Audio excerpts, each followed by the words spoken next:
আহিবা উত্তর দিল, অবশ্যই মানুষকে ভালো লাগতে পারে, এটা স্বাভাবিক ব্যাপার।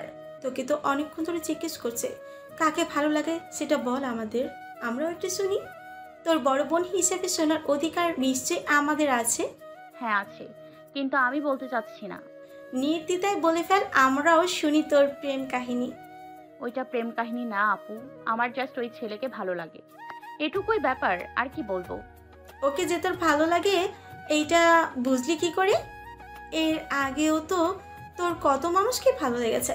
ওই ছেলেটা সিগারেট খায়, অথচ আমি সিগারেট খাওয়া ছেলে একদম পছন্দ করি না, কিন্তু ওকে ভালো লাগে। ওর সিগারেট খাওয়াটাও আমি আগ্রহ নিয়ে দেখি, কেন জানি না, কিন্তু আমার ভালো লাগে। অন্যরকম একটা আকর্ষণ আছে ওর মধ্যে, মানে বারবার মনে হচ্ছে আমি বোধহয় ওর প্রেমে পড়ে গেছি। আহিবা হঠাৎ উদাসীন হয়ে বলল, প্রেমে পড়ার থেকে প্রেমে পড়ার আগ মুহূর্তটা খুব সুন্দর, তাই না বল? আহিবার কথা শুনে সারা আর নাদিয়া দুজনেই অবাক হয়ে তাকালো। কার মুখে কি কথা শুনলো, ভাবটা দুজনেরই এরকমই। আহিবা ফের বলল, প্রথম প্রেমের অনুভূতি আসলেই ম্যাজিক্যাল, মানুষকে খুশির সমুদ্রে ভাসিয়ে নিয়ে যায়। বারবার মনে হয় জীবনটাকে যদিও ওই মুহূর্তের মধ্যে থামিয়ে রাখা যেত কতই না ভালো হতো। তারপর বেশ কিছুক্ষণ নিশ্চুপ। আহিবার কথার প্রতি উত্তরে কেউ কিছু বলছে না। কিছুক্ষণ পর আহিবা নিজ থেকেই আবার বলল, আছে, তুই কি অনুভব করেছিস যে তুই ওই ছেলেটাকে ভালোবাসিস? ভালোবাসা, ভালোবাসি কিনা সেটা তো জানি না, আমি তো কখনো কাউকে ভালোবাসিনি, তাই ভালোবাসার ফিলিংসটা বুঝতে পারি না। কেউ আমায় ভালোবাসলেও সেটা আমি ধরতে পারি না। আচ্ছা, সে তোকে কখনো ভালোবাসার কথা বলেছে? না, ভালোবাসার কথা কি বলবে, সব সময় তো ওর সাথে শুধু আমার ঝগড়াই হয়, যখনই দেখা হয় তখনই ঝগড়া। বুঝেছি। আর ভালোবাসলে সব ক্ষেত্রে ভালোবাসির শব্দটা বলতে হয় না। ভালোবাসি না বললে ভালোবাসা বুঝবে কিভাবে? হৃদয় দিয়ে উপলব্ধি করবে। শোন, কাউকে ভালোবাসি বলা এক জিনিস, আর making someone feel that you love that person real is totally different. Magical ওই তিনটা শব্দ খুব সহজেই মানুষকে বলে দেওয়া যায়, কিন্তু ভালোবাসাটা বোঝাতে ফিল করাতে অনেক কাঠখড় পোড়াতে হয়। তুই যদি তাকে ভালোবাসিস, এটা যদি তাকে ফিল করাতে পারিস কখনো, তাহলে দিন শেষে ফর্মালিটি মোতাবেক ভালোবাসি ভালোবাসি করতে করতে মুখে ফেনা তুলতে হবে না। সে নিজেই তোর কর্মকাণ্ডের দ্বারা বুঝে নিবে যে তুই সত্যি তাকে ভালোবাসিস। ভালোবাসলে সব সময় মুখে ভেঙে চুরে বলতে হয় না। অপর পক্ষের মানুষটাকে তুই কিভাবে ট্রিট করতেছিস, অথবা ওই পক্ষের মানুষটা তোকে কিভাবে ট্রিট করতেছে, এইটা ফিল করে নিতে পারলেই বুঝে যাবি কে কাকে কতটা ভালোবাসে। সারা আহিবার কথা শুনে বলল, তোমার মতো এত নিরামিষ মানুষের কাছে এরকম রসালো কথা শুনে একটু অবাক লাগছে। একটু না, বেশ অনেকটাই অবাক লাগছে, কারণ তোমার মুখে কখনো ভালোবাসার কথা শুনি নাই। থাকে তো মানুষের জীবনে এমন কিছু মানুষ যারা খুব শখের হয়, যাদের আমরা খুব যত্ন করে স্মৃতির পাতায় ধরে রাখি। মাঝে মাঝে যখন তাদের কথা মনে পড়ে, তখন ওই স্মৃতির পাতায় একটু চোখ বুলিয়ে নেয়। আনন্দ লাগে, দুঃখ লাগে, আবার চোখের কোণে অশ্রু জমে। সব মানুষের ভাগ্য কি আর ভালোবাসার মানুষটা লেখা থাকে? আমার মতো কিছু কিছু মানুষ এরকম অপূর্ণতা নিয়েও বাজে।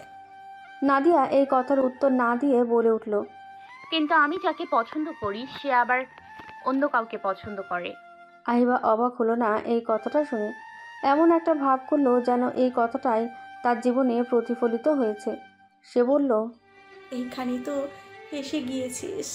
সে যদি অন্য কাউকে ভালোবাসে, তাহলে তো তোর ওখান থেকে সরে আসা উচিত। তুই সেটা না করে তার কথা এত ভাবছিস কেন? পরে যখন তাদের দুজনকে একসাথে দেখবি, কষ্ট পাবি না তখন? তাই বেশি কষ্ট পাওয়ার আগে সরে আয়। হুম। তুই জানিস পিছুটান জিনিসটা কতটা খারাপ? মানুষ মায়া রেখে যায়, সেই মায়ার জালে অদ্ভুতভাবে আবদ্ধ হয়ে যায় আমরা। দিন দুনিয়া অসহ্য লাগে মাঝে মাঝে। এই দ্রুত জীবনে যত্নে থাকার জন্য মনে হয় কেউ আসে না। সময় সময় মতো পেরিয়ে যায়, মানুষটা আর থাকে না, কিন্তু মানুষটার পিছু টান রয়ে যায়। কেউ নতুন করে জীবনে এলে তাকে প্রথম কন্ডিশন দেবে, পিছু টান ফেলে রেখে এসো। আর কোনো ফিরে যাওয়ার গন্তব্যস্থল ত্যাগ করে এসো। যে বালিশে মাথা রেখে দিনের পর দিন অপর পক্ষের মানুষটাকে মনে করেছ, সেই বালিশটাকে সব ভুলিয়ে দিয়ে এসো। এমন জায়গায় যাব দুজন যেখানে মৃত্যু ছাড়া কোনো কিছুর অপেক্ষা থাকবে না। ফিরে যাওয়ার তারা দেখিও না কখনো। জীবনটা এমনিতেও কেটে যাবে, শুধু তুমি পাশে থেকে গেলে শান্তি মতো বাঁচতে পারবো। দুনিয়ার কাছে যদি আমি হেরেও যাই, তাহলে জানবো আমি জিতে গেছি। আমাকে যে হেরেও জিতে যেতে হবে। কেউ একজন যে আমার অপরাজয়ের অপেক্ষায় আছে। জীবনে যেই মানুষটা আসুক না কেন, তাকে বলে দিবি, যদি আসো একটু সময় নিয়ে এসো, তাহলে এমন সময় কাটাবো যেখানে এইটা মনে হবে না দেরি হয়ে গেল। এটা মনে হবে না কখনো কেন সময়টা এত তাড়াতাড়ি পার হয়ে গেল। সারা জিজ্ঞেস করলো, আহি আপু, এমন কেউ ছিল তোমার জীবনে? হ্যাঁ ছিল, তবে তোদের মতো তথাকথিত প্রেম ছিল না। দুজনে মিলে প্রচুর ঘুরে বেড়াতাম, দিন শেষে চায়ের আড্ডা বসাতাম। সে পড়াশোনা, নিজের কাজ, বাড়ি ফেরার তারা সব কিছু ছুটি দিয়ে দিত আমার অনুরোধে। হ্যাঁ অনুরোধ, আদেশ না। চুপচাপ দুজনের পাশাপাশি হাতে হাত ধরে হাঁটতে হাঁটতে মনে মনে একে অপরের প্রশংসা করতাম। কচ্ছপের মতো খুব ধীর গতিতে আমরা সামনে এগোতাম। কোনো তাড়াহুড়ো ছিল না আমাদের মধ্যে, কারণ আমার গন্তব্যস্থল ছিল সেই মানুষটা। আর সব শেষে, দিন শেষে আমরা শান্তি কুড়িয়ে বাড়ি ফিরতাম। নাদিয়া বলল, কে সে মানুষটা? সে ওই মানুষটা যাকে আমি অসম্ভব ভালোবাসতাম, এমনকি এখনও বাসি। নাদিয়ার ফাঁকা মস্তিষ্কে হুট করেই অনেকগুলো বিষয় তালগোল পাকিয়ে গেল। সব ছুটে ছুটে যাচ্ছে। সে ওই মানুষটা যাকে আমি অসম্ভব ভালোবাসতাম, এমনকি এখনও বাসি। আহিবার এই কথা শোনা মাত্রই দিনের আলোর মতো তার চোখের সামনে স্পষ্ট হলো অনেকগুলো বিষয়। সেদিন লুকিয়ে লুকিয়ে আহিবার ফটো ফ্রেম থেকে সেটার ছবি, সারা আপুর বিয়েতে তাসিনের ভাইকে দেখে হঠাৎ চেনা চেনা লাগা। সে আর কোনো কথা না শুনে চুপচাপ বসে দুয়ে দুয়ে চার মিলিয়ে ফেলল। নাদিয়া অনেকক্ষণ যাবৎ নিচু বসে রয়েছে। নাদিয়াকে চুপ থাকতে দেখে আহিবা জিজ্ঞেস করলো, কি হলো, তুই এরকম থম মেরে গেলি কেন?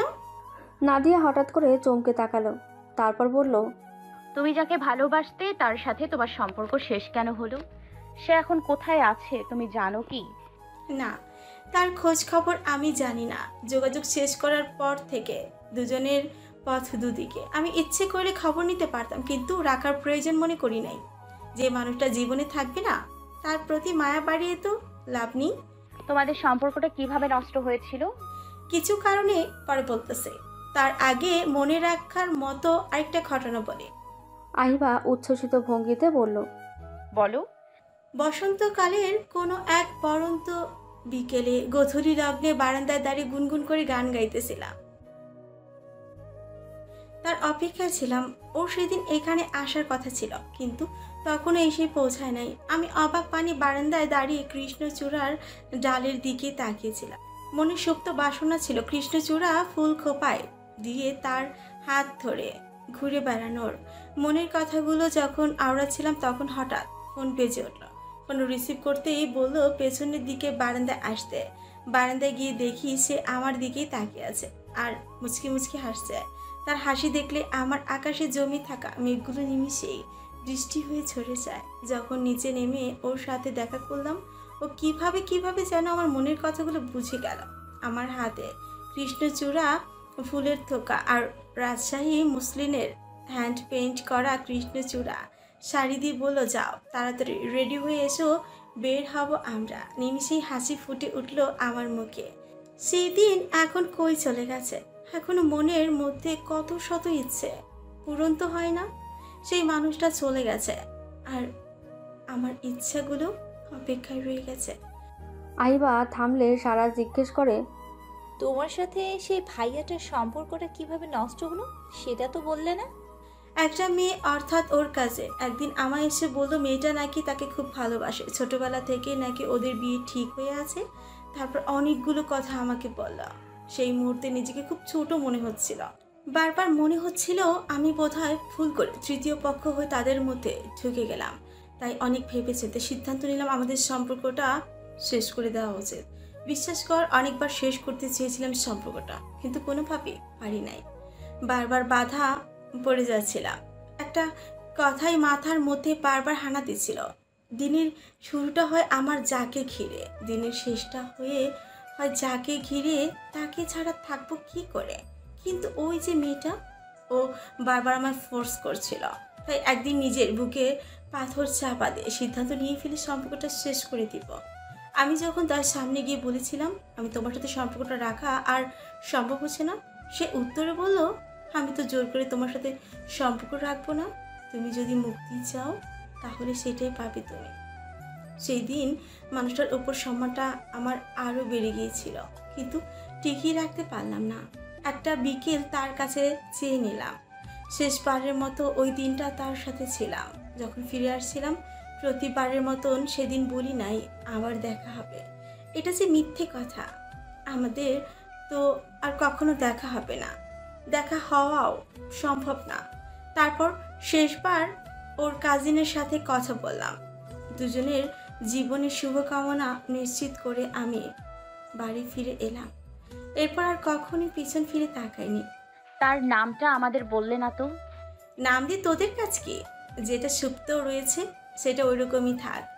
আমি তো এত কথা বলতেই চাইনি, তোরা জিজ্ঞেস করলি তাই আজকে বললাম, নয়তো কখনো নিজের কথা ঠাক ঢোল পিটিয়ে বলার মানুষ আমি না। কিন্তু এত কথা নিজের মধ্যে চাপিয়ে রেখে নিজের তো কষ্ট পাচ্ছ, কারোর সাথে শেয়ার করলে তো হালকা লাগে। কি দরকার? আমি নিজের কথা নিজের মধ্যে রাখতে পছন্দ করি। আমার কোনো সমস্যার কথা না তোদেরকে বলছি, না কখনো তাকে বলেছি। মানুষের জীবনে তো কত ঘটনাই ঘটে, সবার কাছে বলে বলে বেড়াতে হবে সেটা? সারা হঠাৎ করেই বলল, আমি বোধহয় বিয়েটা করে ভুল করেছি।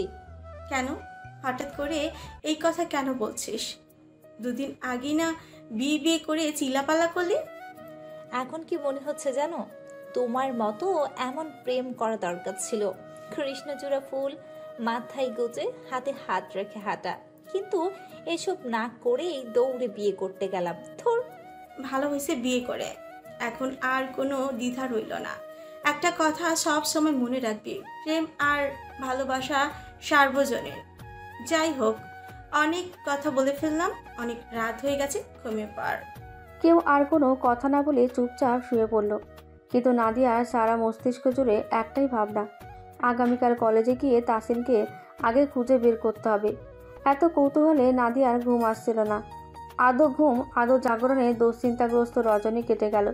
কিন্তু সকালবেলা ঘড়ির কাঁটা বোধহয় চলছিলই না। নাদিয়া সেকেন্ডে সেকেন্ডে ঘড়ির কাঁটার দিকে তাকাচ্ছে, অপেক্ষা করছে কখন 11টা বাজবে। 11টা বাজতেই তাড়াহুড়ো করে কলেজের উদ্দেশ্যে বেরোলো। কিন্তু আজ ভাগ্য একেবারেই সহায় ছিল না। তাসিন আজকে কলেজেই আসেনি। নাদিয়া আর আরুষি মিলে অনেক জায়গায় খুঁজেছে তাকে, ক্যান্টিনে, লাইব্রেরিতে, ল্যাব, ক্লাসরুম, উপরতলা, নিচতলা, কোথাও পাওয়া গেল না তাসিনকে। নাদিয়ার উচ্ছ্বাস দেখে আরুষি জিজ্ঞেস করলো, তুই ওই বান্দর ছেলেটাকে কেন খুঁজছিস? ওকে দিয়ে তোর কাজ কি? একটু দরকার ছিল, একটু না অনেক দরকার ছিল। কেন? পরে বলি। আচ্ছা চল সচ্চকে গিয়ে জিজ্ঞাসা করি ওই বান্দর কেন এলো না। নাদিয়ার মেজাজটাই খারাপ হয়ে গেছিল। যখন দরকার তখন আর পাওয়া যায় না, আর যখন দরকার থাকে না তখন সবসময় চোখের সামনে ঘুরঘুর করে। স্বচ্ছকে পাওয়া গেল 2 তলায়। স্বচ্ছ আরুষিকে দেখা মাত্রই সুটকি বলে চেঁচিয়ে উঠল। আরুষি দৌড়ে গেল, বলল, আপনার বন্ধু কই? আজকে আসে নাই নাকি? দেখছি না কেমন। আমার বন্ধুকে দিয়ে তোমার কাজ কি? আমার না চশমিশের কাজ ছিল। কেন, চশমিশ কি ওকে বিয়ে করবে? জিজ্ঞেস করো তো মিস চশমিশকে। নাদিয়া রাগান্বিত স্বরে বলল, ওনাকে খুঁজছি একটা অন্য কারণে। বলতে পারেন আসে নাই কেন উনি আজকে? হ্যাঁ বলতে পারি। কেন আসে নাই? কারণ ওর আজকে বিয়ের দিন নিশ্চয়ই কোনো ছেলে কলেজে পড়াশোনা করতে আসবে না। বিয়ে? ওনার বিয়ে মানে কি? ওনার বয়স কত যে বিয়ে করবে? বয়স যত যাই হোক না কেন, বিয়েটাই আসল। সত্যি আজকে আমার বন্ধু তাসিনের শুভ বিবাহ, তাই ও আসে নাই। আগামীকাল আসবে, যা দরকার তা কাল মিটিয়ে নিও। আর হ্যাঁ শোনো, ওর সাথে কিন্তু বেশি কথা বলবে না, কারণ ওর বউ ভীষণ জেলাস। নাদিয়া স্বচ্ছর কথার আগামাথা কিছুই বুঝল না। স্বচ্ছ ফের বলল, শীতকাল তো চলেই আসছে, বন্ধুটাও বিয়ে করে নিল, অথচ আমি পারলাম না এখনো বিয়ে করতে। আমারও তাড়াতাড়ি বিয়েটা সেরে ফেলা উচিত। আরুষি বলল, হ্যাঁ, করে ফেলেন। ইনভিটেশন কার্ডটা আগেভাগেই পাঠিয়ে দিন। আপনার বিয়েতে এমন জম্পেশ খাওয়া দাওয়া করব যেন আগামী 10 বছরও আমার কিছু খাওয়া না লাগে। তারপর আমি নিজেও একটা বেকার ছেলেকে বিয়ে করব। আনন্দে আনন্দে দিন কাটবে, সুখে শান্তিতে সংসার করব। আমার বিয়ে শাদী কি আসলেই হবে? মা বাবা তো কখনোই বিয়ে শাদীর কথা তোলেই না ইচ্ছাগতভাবে। আপনি নিজেই আগ্রহে তাদেরকে বলবেন। ডিরেক্টলি বললে যদি তারা না শোনে, তাহলে ইনডিরেক্টলি বলবেন, বাবা আমার কি বিয়ে হবে না, সারা জীবন আইব্রো ভাত পেটে সইবে না। ব্যাস, এই গানের লাইন দ্বারা সবাই বুঝে যাবে যে আপনার এখন একটা বিয়ে দেওয়া দরকার। দেখবেন আপনার বিয়ে কনফার্ম। সত্যি বলছো? এতে আসলেই কাজ হবে? একদম। কাজ না হলে আপনাকে বিকল্প পদ্ধতি বলবো, সমস্যা নেই, আমি আছি তো। স্বচ্ছ উঠে দাঁড়িয়ে বলল, যাক, তাহলে তো ভালোই হলো। তুমি থাকলে তো সব নিশ্চিন্তেই হয়ে যাবে। আমি তো ভেবেছিলাম আমাকে বাসদিনই মরতে হবে। স্বচ্ছর কথায় আরুষি খিলখিল করে হাসলেও নাদিয়া হাসতে পারছে না। আজকে তাসিনকে এত প্রয়োজন ছিল আর তারই কোনো পাত্তা নেই। স্বচ্ছ থেকে কি একবার বাড়ির ঠিকানা নেবে? সোজা তার বাড়িতে গিয়ে উপস্থিত হলে কেমন হয়? সেখানে তো তাসিনের বড় ভাইও আছে। না, এটা ঠিক না, ব্যাপারটা খারাপ দেখায়। নাদিয়া তার এই ছোট্ট মস্তিষ্কে আর এত চাপ নিতে পারছে না। তাসিনকে সেদিন আর পাওয়া গেল না, কিন্তু পরদিন কলেজে গিয়ে তাকে পাওয়া গেল। নাদিয়া পেছন থেকে ডাক দিল। এই যে মিস্টার বান্দর, শোনেন। 3-4 বার ডাকার পর তাসিন পেছন ফিরে বলল, আমাকে ডাকছো? তো এখানে আর কি আছে যে তাকে ডাকবো? আপনাকেই ডাকছিলাম। এই যে মিস চশমিশ, আমার নাম ভুলে গেছো নাকি? বান্দর কি আমার নাম? আর এতবার ডাকার কি হলো? আমাকে কি কালা মনে হয়? বান্দরের চেয়ে কোনো অংশে কম না আপনি। মানে বিয়ে শাদী করার পর কি মাথার স্ক্রু ঢিলা হয়ে গেছে? বিয়ে শাদি করছি মানে? কে বলছে? স্বচ্ছ গাধা। হুম। আচ্ছা যাই হোক, কাজের কথায় আসি। হ্যাঁ, বলে ফেলো। কাল থেকে নাকি চোখে হারাচ্ছিলে আমায়। বিয়ের প্রস্তাব দিবে নাকি? দিতে পারো। বাড়ির ঠিকানা দিতে হবে? বেশি বোঝেন আপনি। আমি কি বলছি আমি আপনাকে বিয়ে করার জন্য আপনাকে খুঁজছি? আরে আমি তো... 1 মিনিট, ওয়েট। আমি কখন বললাম যে তুমি আমায় বিয়ে করার জন্য খুঁজছো? তুমি নিজে এটা ধরে নিয়েছো। তার মানে সামথিং। নাথিং। একটা কথা জানার জন্য আপনাকে খুঁজছিলাম। আমাকে কি দেখে তোমার গুগল মনে হয়? সকাল সকাল আপনার সাথে আমার কথা বলাটাই ভুল হয়েছে। একটা সোজা কথা বললে সেটা ঘুরিয়ে পেঁচিয়ে জিলাপির মতো করেন কেন? সোজা কথা কি আপনার মস্তিষ্কে ঢোকে না? তাসিন এবার বেশ সিরিয়াস ভাবভঙ্গি করে বলল, আচ্ছা বলো, এখন সিরিয়াস হলাম। আচ্ছা, আপনার বড় ভাইয়ার কি বিয়ে হয়েছে? তাসিন সিরিয়াসনেস ছেড়ে বলল, তুমি কি আমার ভাইয়ের জন্য বিয়ের প্রস্তাব পাঠাবে, নাকি আমার ভাইকে বিয়ে করবে? দেখো, আমার ভাই কিন্তু বিয়ে করবে না আগেই বলে দিয়েছে। মা অনেক দিন ধরে তাকে বিয়ের কথা বলছে, কিন্তু সে নাকি কাউকে ভালোবাসে, তাই বিয়ে করতে রাজি হচ্ছে না। নাদিয়ার চোখে মুখে আচমকা হ্যাপি ফুটে উঠল। কোনো কিছু না ভেবেই বলে উঠল, আমার আপুরও তো এখনো বিয়ে হয়নি। নাদিয়ার কথা তাসিন বুঝলো না, তাই জিজ্ঞেস করলো, মানে তোমার আপুর সাথে আমার ভাইয়ের সম্পর্ক? আর তোমার আপু তো আমাদের আহিবা ম্যাম, তার কথা বলছো কি? জি, তাদের মধ্যে বর্তমানে সম্পর্ক নয় ঠিকই, কিন্তু অতীতে ছিল। তোমার কথা আমি ঠিক বুঝতে পারছি না।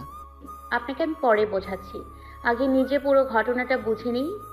জানেন, আমার না প্রচণ্ড আনন্দ হচ্ছে, এতটাই আনন্দ হচ্ছে যে আপনাকে বোঝানোর ক্ষমতা আমি হারিয়ে ফেলেছি।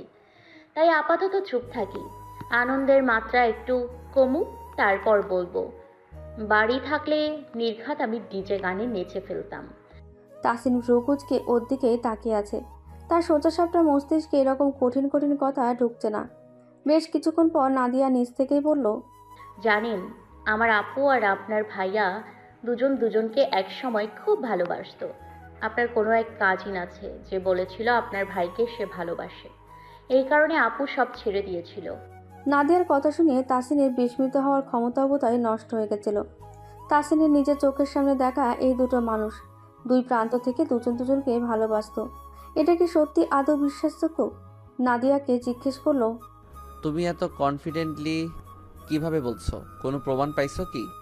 অনেক প্রমাণ আছে আমার কাছে, আপনি চাইলে আপনাকেও দেখতে পারি। দেখি।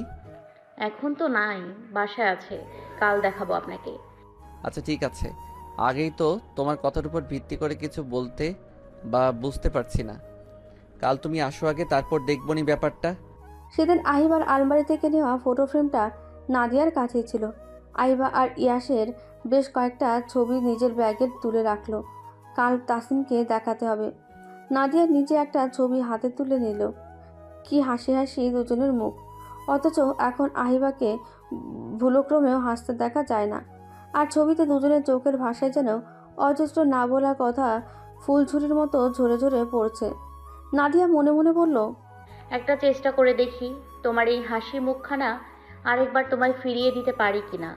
পরদিন ছবিগুলো তাসিনকে দেখিয়ে নিশ্চিত করলো নাদিয়া। তাসিন বলল, আমি কি সরাসরি ভাইয়ার সাথে ব্যাপারটা নিয়ে কথা বলবো? না, এটা তো নিশ্চয়ই বুঝতে পারছেন যে দুজন ভুল বোঝাবুঝির জন্য আলাদা হয়েছিল। অনেক বছর দুজন আলাদা হয়েছে। আমরা যদি হঠাৎ দেখা করি, তাদের একটা সারপ্রাইজ দেই, তাহলে কেমন হবে? বেশ হবে, দারুণ প্ল্যান করেছো। তাহলে তাই করব। কবে করা যায় বলেন তো? শুক্রবার ছুটির দিন, এই দিনে সবাই ফ্রি, সেদিন করলে কেমন হবে? ভালোই হবে। কোথায় দেখা করবেন, কি বৃত্তান্ত সব আপনাকে পরে আমি জানিয়ে দিব। দিও কিন্তু, 2 দিন পরে কিন্তু শুক্রবার, হাতে সময় অল্প। দিব, চিন্তা কইরেন না। তো আমার জারিফ ভাইয়ের বউ কেমন আছে বেআইন সাহেবা? সেটা আমাকে না জিজ্ঞেস করে যার বউ তাকে জিজ্ঞেস করলেই মনে হয় ভালো হয়। তোমাকে জিজ্ঞেস করলে কি হবে? কিছু না, তবে জানেন একটা কথা, সেদিন ভাগ্যিস জারিফ ভাইয়া আর আপুর বিয়েটা হয়েছে, না হলে কখনো হয়তো আপনার ভাইয়ের সাথে দেখা হতোই না আমার, আর এসব কথাও কখনো জানা হতো না। সব দিকেরই কিন্তু একটা ভালো দিক থাকে, আর সব ভালো যার শেষ ভালো তার। রাতের বেলা তাসিন হঠাৎ কি মনে করে ইয়াসের ঘরের দিকে পা বাড়ালো। গিয়ে বলল, সিমেন্টের বস্তায় কুড়িয়ে পাও ভাইয়া, তোমার কি খবর? তুইও যা। ইয়াস হেসে বলল, হ্যাঁ, তোমার ছোট বোনের বাতাস গায়ে লাগছে, এই জন্য আমিও বলছি। বল বল, সময় তো তোদেরই, তোরা বলবি না তো কে বলবে? ভেরি স্যাড, তোমার ভাগ্যে আসলে সময়টা আসবে না। না আসুক, আমার ভাগ্য কখনো কিছু আসে নাই। যেমন? নাথিং। আচ্ছা ভাইয়া, তুমি যে আমাকে একদিন একটা মেয়ের কথা বলছিলে না, তুমি নাকি তাকে ভালোবাসো? তাতে কি? তাসিন আর বলার মতো কিছুই খুঁজে পাচ্ছে না। মাথা চুলকে কোনো মতে বলল, তার সাথে কেন ব্রেকআপ হয়েছিল তোমার? এই কারণটাও সেদিন আমি আর তোকে বলেছিলাম। ও ভুলে গেছি, তুমি কি এখনো তাকে ভালোবাসো? খুব সম্ভবত হ্যাঁ। কেন? যার সাথে কোনো যোগাযোগ বা সম্পর্ক নাই তাকে কেন এখনো ভালোবাসো? ভালোবাসা কি চুক্তি? যার কাছ থেকে আমি ভালোবাসা পাইনি সেটার বিনিময় হিসেব করে আমি কি তার প্রতি ভালোবাসা শেষ করে ফেলবো? তাহলে আমি কি ভালোবাসলাম? আমি এখন প্রতিবারই তাকে ভালোবাসি। ভালো যখন বাসোই, জোর করে হলেও তার জীবনে থেকে যেতে পারতে। জানো তো, ভালোবাসার মানুষকে হারাতে হয় না। জানি, সাথে আরেকটা কথাও জানি, জোর করে কখনো ভালোবাসা টিকিয়ে রাখা যায় না। সাময়িক করুণা আর দয়া পাওয়া যায়, ভালোবাসা না। বর্তমানে যদি তাকে পেয়ে যাও তাহলে কি বিয়ে করবে? পাওয়ার সামান্য পরিমাণ চান্স থাকলেও ভেবে দেখা যেত, কিন্তু কোনো চান্স নাই, তাই এ ব্যাপার আর কখনো কিছু ভাবি নাই। ও বাদ দিয়ে এসব কথা, তোর বিয়ান সাহেবের কি খবর? ভালো। আচ্ছা ভাইয়া, তুমি শুক্রবার ফ্রি আছো? মোটামুটি সকালের দিকে ফ্রি, তবে দুপুরের পর থেকে বিজি থাকবো। আচ্ছা, আমার সাথে একটু বের হতে পারবা সেদিন? কোথায় যাবি? একটু কাজ ছিল, বলতে পারো তোমার জন্য একটা ছোট্টখাটো সারপ্রাইজ। ইয়াস অবাক হয়ে বলল, আমার জন্য আবার কি সারপ্রাইজ? সারপ্রাইজ বললে কি সারপ্রাইজের কি থাকলো, যাবা কনফার্ম? আচ্ছা। আজকের দিনটা অন্য দিনের তুলনায় একটু বেশি সুন্দর। স্নিগ্ধ আকাশ, হালকা কুয়াশায় ঝাপসা চারিপাশ। নাদিয়া আর ভাইয়া দুজনে 2 কাপ কফি নিয়ে বারান্দায় এসে দাঁড়িয়েছে। আজ শুক্রবার, একটু পরেই তারা দুজন বাইরে বের হবে। নাদিয়া বহু কষ্টে আহিবাকে রাজি করিয়েছে বাইরে যাওয়ার জন্য। আহিবা প্রথমে না করে দিয়েছিল, নাদিয়া নিজের দোহাই দিয়ে ওকে রাজি করালো। তখন ঠিক 10টা। 2 বোন বাইরে বের হয়ে রিক্সা নিল। আহিবা জানে না কোথায় যাচ্ছে, তাই রিকশায় উঠেও বারবার জিজ্ঞেস করছে। আমরা আসলে যাচ্ছি কোথায়, কিছু তো বল নাদিয়া। একটু স্থির হয়ে বসতো আপু, এত কথা বললে কি করে হবে? রিকশা এসে থামলো একটা খোলা জায়গায়। অনেক বড় একটা মাঠ, ঘন গাছপালা ঘেরাও করা, মাঝে মাঝে কয়েকটা চেয়ার বিছানো। আহিবা অবাক হয়ে নাদিয়াকে জিজ্ঞেস করলো। এটা আবার কোন জায়গা? এখানে কেন আমি আসছি? সামনে চলো। দুজনে কিছুটা সামনে এগিয়ে গেল। আহিবা আর এগোতে পারল না, পা বোধহয় ওখানে মাটির সাথে আটকে গেছে। এতগুলো বছর পর সেই মানুষটার মুখ হঠাৎ করে সামনে এলো। বক্ষ পিঞ্জরে যে উথাল পাতাল ঝড়ের সৃষ্টি হয়ে গেছে। ইয়াস তখনও দেখতে পায়নি আহিবাকে।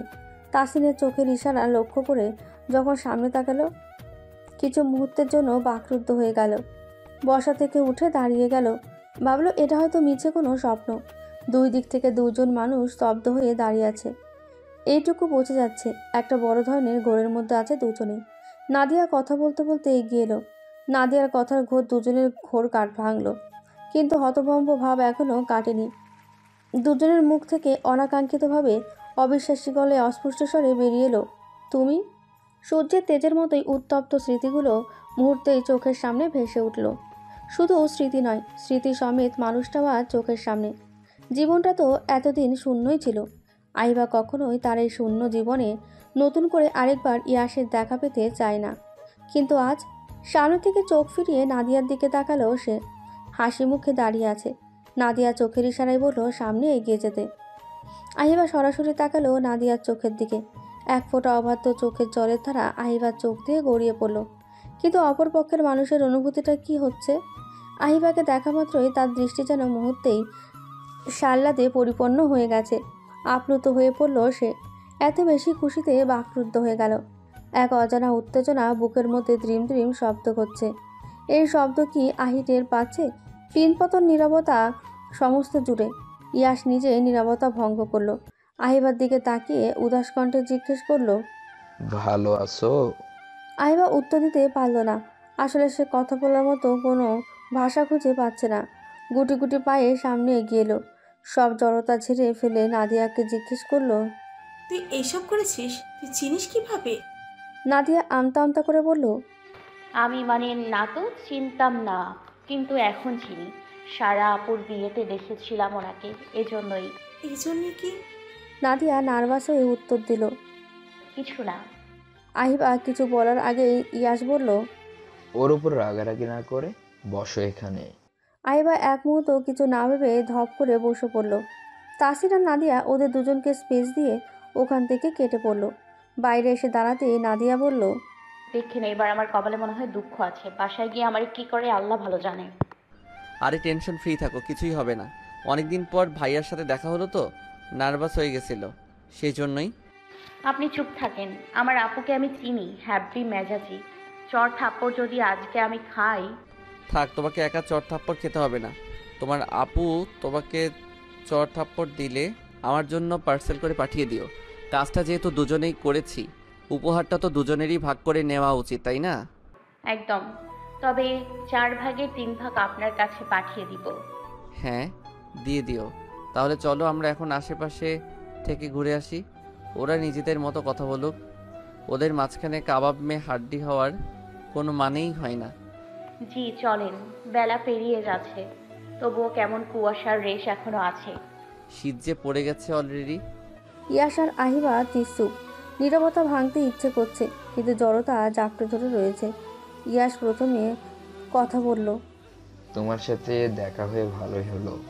এই কয়েক বছর অনেকগুলো প্রশ্ন জমেছিল, আজ যদি তার উত্তর পাই। ইয়াসের কথা শুনে সামান্য হাসলো আহিবা। হাসিটা সামান্যই ছিল, কিন্তু সেই হাসিতে হৃৎস্পন্দন বন্ধ হয়ে যাওয়ার উপক্রম হলো। সেদিন সবকিছু ছেড়ে কেন চলে গিয়েছিলে? তার উত্তরটা কি সেদিনের মতো অজানাই থেকে যাবে? জানার অধিকারটা কি আমি পাবো না? আহিবা নির্বিকারভাবে উত্তর দিল, আমি বোধহয় ভুল করে তোমার জীবনে ঢুকে পড়েছিলাম। কারো জীবনে ভুল হয়ে বা তৃতীয় পক্ষ হয়ে থাকার কোনো ইচ্ছে ছিল না। আজ পর্যন্ত আমি এই কথাটা বুঝলাম না। তৃতীয় পক্ষের মানে কি? বাদ দাও, তোমার বউ কেমন আছে? ইয়াস ঠোঁটের কোণে তাচ্ছিল্যের হাসি ফুটিয়ে বলল, বউ? শূন্যস্থানটা তো ভুল মানুষকে দিয়ে পূরণ করি নাই। যে মানুষ যে স্থানটা ভরাট করছিল আজও সেই মানুষের জন্য অক্ষত রয়েছে। আহিবা অবাক হয়ে বলল, মানে কি? বিয়ে করো নাই তুমি? ওই তো বললাম, শূন্যস্থানটা ভুল মানুষকে দিয়ে পূরণ করতে চায় না, তাতে খালি থাকুক না, সমস্যা কি? আহিবা আরও অবাক হয়ে বলল, তুমি সত্যি নিহাবকে বিয়ে করো নাই? ও তো তোমাকে... বুঝলাম না এখন নিহির কথা কিভাবে এলো, আর কেন নিহির কথা বলছো? তোমার কাজিন